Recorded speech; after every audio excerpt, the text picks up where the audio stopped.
કચ્છની સરકારી માધ્યમિક શાળાઓને 419 શિક્ષક મળ્યા છે, જેઓને ઓલ્ફ્રેડ હાઈસ્કૂલમાં નિમણૂક હુકમ આપવામાં આવ્યા હતા.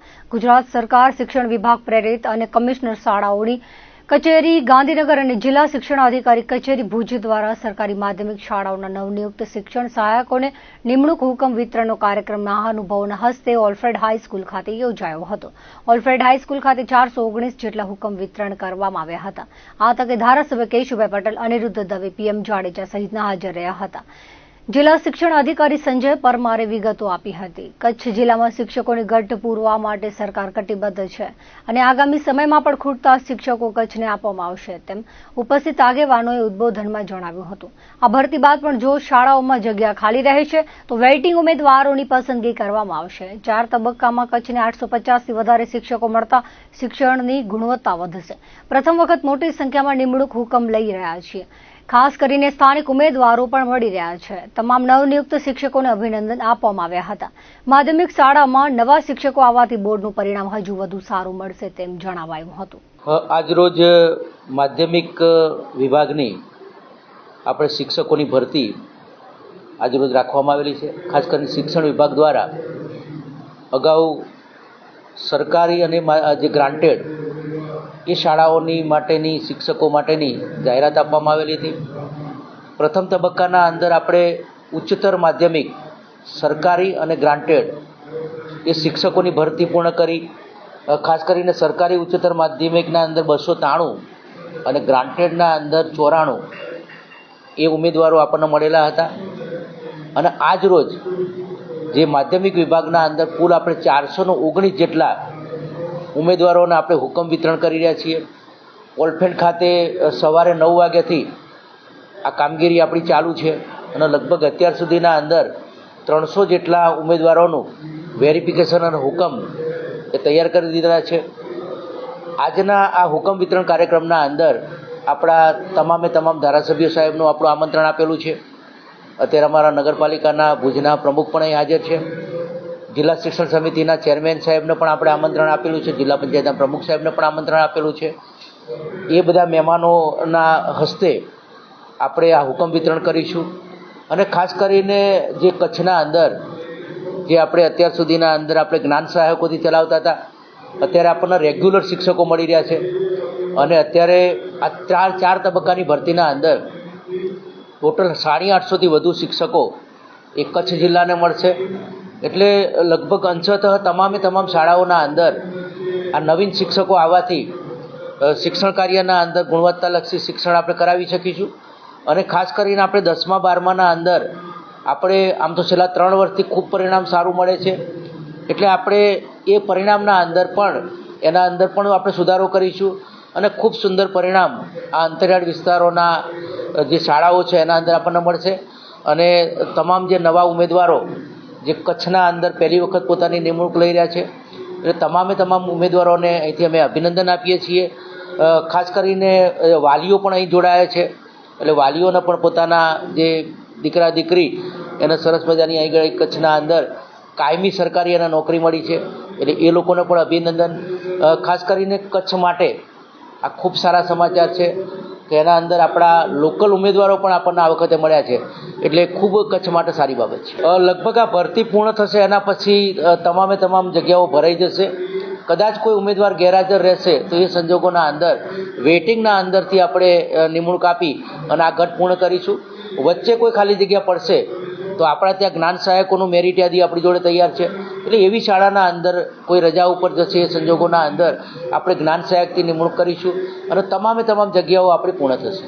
એક તો છેવાડાનો વિસ્તાર છે, કદાચ સાક્ષરતા દર નીચું હશે, પણ એ સાક્ષરતા દરને ઊંચું વધારવા માટે મારા ખૂબ સારા પ્રયત્ન હશે અને દરેક વિદ્યાર્થી પોતાનું ઉજળું ભવિષ્ય મેળવી શકે એના બનતા પ્રયત્નો અમે આ શિક્ષણ સેવાની અંદર કરવા માંગીએ છીએ. મારો મુખ્ય વિષય ગણિત છે અને સાથે વિજ્ઞાન પણ. તો ગણિતની અંદર જે બાળકોને અઘરો લાગતો વિષય છે તો એને હું મારા બનતા પ્રયત્ન કરીશ કે એ ગણિત વિષય મનગમતો બની જશે. મારા જે ગુરુજનોએ શીખવાડ્યું છે એ દરેક જે મૂલ્યો છે, જે સિદ્ધાંતો છે, એ દરેક મૂલ્યો અને સિદ્ધાંતો અને શિસ્ત, ખાસ કરીને શિક્ષણની અંદર શિસ્ત બહુ અગત્યની બાબત છે, તો એ હું દરેક વિદ્યાર્થીને સિંચન કરવા ઈચ્છું છું. હું ખૂબ જ એક્સાઇટેડ છું. ચેલેન્જિંગ તો બહુ રહ્યો છે મારા માટે, મારા જેવા અન્ય શિક્ષકો માટે પણ રહ્યો છે, કારણ કે લાસ્ટ 2019માં ભરતી આવી હતી ને અત્યારે આવી છે, થોડો ઘણો સમયગાળો પણ થયો છે. અને જેમ અધર ગવર્મેન્ટ જોબમાં હોય છે તેમ કોમ્પિટિશન બહુ ટફ છે. એ કોમ્પિટિશન બીટ કરીને પોતાની ચોઇસની શાળા મળવી એ ખૂબ જ નસીબની અને હર્ષની લાગણી અનુભવું છું હું. મારા માટે વધારે ટફ નહીં રહે મને એવું લાગે છે, કારણ કે મારો ઇંગ્લિશ મીડિયમમાં જ્યાં પ્રાઇવેટ મેં નોકરી કરી છે, તો ઇંગ્લિશ મીડિયમ હું એઝ અ ઇંગ્લિશ ટીચર રહી ચૂકી છું અને મેં પર્સનલી અને પ્રોફેશનલી ઘણી બધી અચીવમેન્ટ મેળવી છે અને મારા વિદ્યાર્થીઓએ પણ મને ખૂબ સારો પોઝિટિવ રિસ્પોન્સ આપ્યો છે. મેં એવા વિદ્યાર્થીઓને પણ ઇંગ્લિશ બોલતા કરી દીધા છે કે જે લોકોને ફર્સ્ટ નહોતું આવડતું. તો મારી પાસે એક બેકઅપ છે, એક એક્સપિરિયન્સ છે. તો મને લાગે છે કે આ એક્સપિરિયન્સ મારા સરકારી શાળાના વિદ્યાર્થીઓ માટે ખૂબ લાભદાયક થશે. ઇંગ્લિશ શીખવાડવામાં પ્રોબ્લેમ મને જ્યાં સુધી લાગે છે એ છે કે મોટા ભાગના ઇંગ્લિશના શિક્ષકો ઇંગ્લિશને ગુજરાતી સાથે શીખવે છે, જેને બાયલિંગ્વલ મેથડ પણ કહેવામાં આવે છે. તમે ઇંગ્લિશ શીખવો છો પણ બેકઅપમાં તમે એની વોકેબ્યુલરી ગુજરાતી યુઝ કરો છો. જો તમે ઇંગ્લિશને ઇંગ્લિશ સાથે શીખવશો, એક એવો એટમોસ્ફિયર ક્રિએટ કરશો તમારા વર્ગખંડમાં જ્યાં તમે પણ ઇંગ્લિશ બોલો, તમારા વિદ્યાર્થીઓ પણ ઇંગ્લિશ બોલે, તો એમની માટે બહુ ઇઝી થશે. કોઈ બી લેંગ્વેજ શીખવી હાર્ડ નથી, પણ એનો પ્રોપર એટમોસ્ફિયર મળવો જોઈએ. ભારતીય મજદૂર સંઘની ગૌરવશાળી 70 વર્ષ પૂર્ણ થતા દિલ્હી ખાતે કાર્યક્રમ યોજાયો હતો, જેમાં સરસંઘ ચાલક ડોક્ટર મોહન ભાગવતજી, RSS કેન્દ્ર સરકારના મંત્રી મનસુખ માંડવિયા, રાષ્ટ્રીય અધ્યક્ષ હિરણ્મય પંડ્યાજી વિશેષ ઉપસ્થિત રહ્યા હતા. આ કાર્યક્રમમાં જીવંત પ્રસારણનું આયોજન ભારતીય મજદૂર સંઘ કચ્છ જિલ્લા હેઠળ GMDC કર્મચારી સંઘ દ્વારા SKV વિદ્યાલય ખાતે કરાયું હતું. જીવંત પ્રસારણ કાર્યક્રમમાં વિશેષ માર્ગદર્શન ડોક્ટર મોહન ભાગવતજીએ આપ્યું હતું. કાર્યક્રમમાં મહેમાનોનું શાબ્દિક સ્વાગત કચ્છ જિલ્લા મંત્રી જિગ્નેશ ગોસ્વામીએ કર્યું હતું. મોટી સંખ્યામાં સંઘ સભ્યો ઉપસ્થિત રહ્યા હતા. ભારતીય મજદૂર સંઘના જિલ્લા મંત્રી જિગ્નેશ ગોસ્વામીએ જણાવ્યું હતું કે ભારતીય મજદૂર સંઘને 70 વર્ષ પૂર્ણ થયા છે, તેની ઉજવણી કરવામાં આવી હતી. સંગઠન એ જ શક્તિ છે, તમામ સાથે રહીને સાથ અને સહકાર આપ્યો છે, તે બદલ આભાર વ્યક્ત કર્યો હતો. ભારતીય મજદૂર સંઘને ગૌરવશાળી 70 વર્ષ પૂર્ણ થયેલ, જેનું સમાપન કાર્યક્રમ દિલ્હી ખાતે યોજાયેલ, એ કાર્યક્રમનું લાઈવ પ્રસારણનો કાર્યક્રમ વર્માનગર SKV વિદ્યાલય ખાતે યોજાયેલ. આ કાર્યક્રમમાં માનનીય સરસંઘ ચાલક શ્રી મોહન ભાગવતજી ઉપસ્થિત રહેલ અને એમનું જે પાથે હતું તે કામદારોને મળેલ છે. ગુજરાતના ગંભીરા બ્રિજની દુર્ઘટનાથી ઘણા લોકોએ જીવ ગુમાવ્યા હતા. ત્યારે કચ્છના મુન્દ્રાથી 12 કિલોમીટર દૂર આવેલ બડાયા ગામ નજીકનો પુલ વરસાદમાં જર્જરિત થઈ ગયો હતો અને પુલ પર મોટા ગાબડા પડી ગયા હતા અને આ પુલ થોડા સમય પહેલા ભારે વાહનો માટે બંધ કરવામાં આવ્યો હતો. આજે બડાયા પુલ પર માંડી મુન્દ્રા વિસ્તારના ધારાસભ્ય અનિરુદ્ધ દવેના હસ્તે પુલની કામગીરીનો પ્રારંભ કરાયો હતો અને બડાયા ગામના નવનિયુક્ત પ્રથમ સરપંચ મનહરસિંહ જાડેજા ખાસ ઉપસ્થિત રહ્યા હતા. આ બડાયા પુલનું 11 કરોડના ખર્ચે નિર્માણ કરવામાં આવશે અને અંદાજે 12 મહિનામાં તૈયાર થઈ જશે તેવું જાણવા મળ્યું છે. આ પુલ પરથી ભુજ તરફ વાહન ચાલકો જાય છે, ત્યારે પુલનું કામ ચાલુ થતા તમામ નાના મોટા વાહન ચાલકોને બડાયા ગામમાંથી પસાર થઈને બડાયા નદી પાસેથી જવું પડશે. હાલ ભારે વરસાદની આગાહી છે અને કારાગોગા ડેમ ઓગની ગયો છે, ત્યારે ભારે વરસાદમાં ભુજ તરફ જવાનો આ રસ્તો બડાયા નદી બે કાંઠે વહેતા રસ્તો બંધ થઈ જશે. ગત વર્ષે પણ બડાયા નદીમાં ઘોડાપુર આવતા અવરજવર બંધ થઈ હતી. આ પરિસ્થિતિમાં વાહન ચાલકોને ભુજ જવું પડશે તો વાંકી પતરી રસ્તેથી જવું પડશે. આ પ્રસંગે મહેન્દ્રસિંહ જાડેજા, તાલુકા પંચાયત પ્રમુખ મહેપતસિંહ જાડેજા, વિજયસિંહ જાડેજા, રણજીતસિંહ જાડેજા સહિતના આગેવાનો ઉપસ્થિત રહ્યા હતા. દેશ અને વિદેશોમાં વસતા હરિભક્તોમાં હિંડોળાનું ખૂબ જ મહત્વ છે.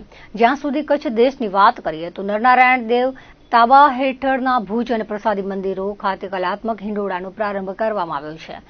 સંતો મહંતો તેમજ યજમાનોની હાજરીમાં ભવ્યાતિ ભવ્ય હિંડોળાનું ઉદ્ઘાટન કરવામાં આવ્યું હતું. પ્રારંભે શ્રીમદ ભાગવત કથાના પ્રસંગો અને સંતોએ હિંડોળા ઉત્સવનો મહિમા સમજાવ્યો હતો. ભક્તિ સંપ્રદાયની પરંપરા અનુસાર દર વર્ષે હિંડોળા ઉત્સવ ઉજવવામાં આવે છે.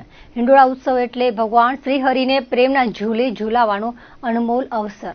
હિંડોળા મહોત્સવ એટલે ભગવત ભક્ત વૈષ્ણવો માટે ભગવાનની સમીપે જઈને પોતાના મનમાં રહેલા સર્વે લાડ કોડ પૂર્ણ કરવાનો ઉત્સવ એટલે હિંડોળા ઉત્સવ વૈષ્ણવ સંપ્રદાયની દરેક હવેલી હોય કે સ્વામિનારાયણ સંપ્રદાયના દરેક મંદિરો હોય આ તમામ સ્થળે ભક્તિભાવપૂર્વક હિંડોળા ઉત્સવ ઉજવાય છે. આ હિંડોળા મહોત્સવ આપણા સૌના હૃદયમાં ભક્તિભાવ ભગવાન પ્રત્યેની લાગણી નિષ્ઠાનું પ્રતીક છે.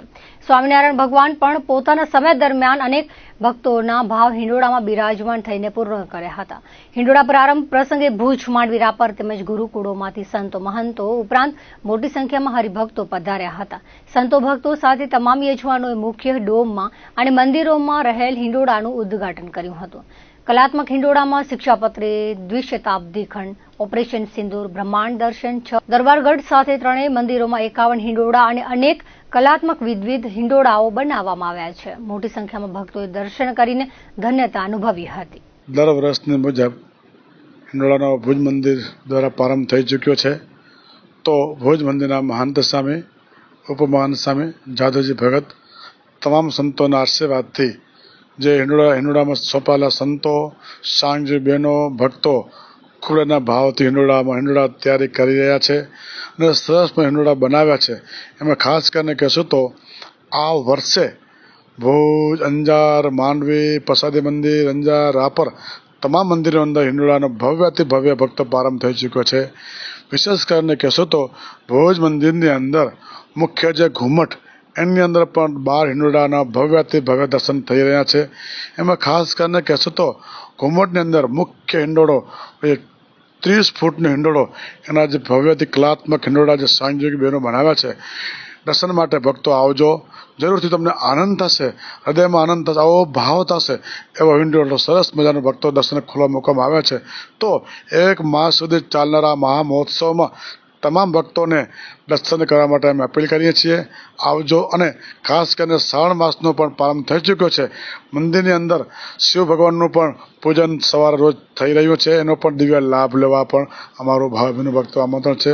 બસ ભક્તો અમારા હૃદયના ભાવથી ઘણા જય સ્વામિનારાયણ.